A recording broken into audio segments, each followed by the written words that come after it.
खेसारी लाल यादव का जो गाना आया है भाई, जिस गाने का नाम है क्रिया बाटे बलम, बहुत ही बेहतरीन ये गाना है।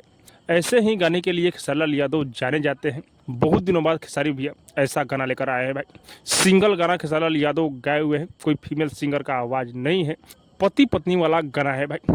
बहुत ही बेहतरीन ये गाना है। अगर मैं इस गाने का वीडियो क्वालिटी का बात करूं तो वीडियो क्वालिटी भी इस गाने का ठीक ठाक ही है भाई। इस गाने पर रिस्पॉन्स भी बेहतरीन मिल रहा है। इस गाने को खेसारी लाल यादव गाए हुए हैं, कोई फीमेल सिंगर का आवाज़ इस गाने में नहीं है, और इस गाने को लिखे हुए हैं कृष्णा बेदर्दी। और मैं आप लोग को बता दूं कि इस गाने में खेसारी भैया के साथ में आस्था सिंह नज़र आ रही है, और ये जो गाना है ग्लोबल म्यूजिक जंक्शन पर रिलीज किया गया है भाई।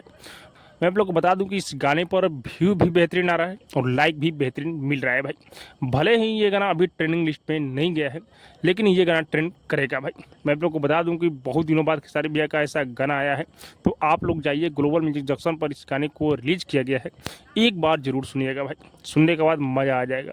बाकी आप सबको क्या लग रहा है कमेंट करके बताइएगा। और हाँ, अब तक मेरे चैनल को सब्सक्राइब नहीं किए हैं तो सब्सक्राइब कीजिए, लाइक कीजिए, शेयर कीजिए, क्योंकि मैं भोजपुरी का अपडेट आप लोगों तक पहुँचाता रहता हूँ।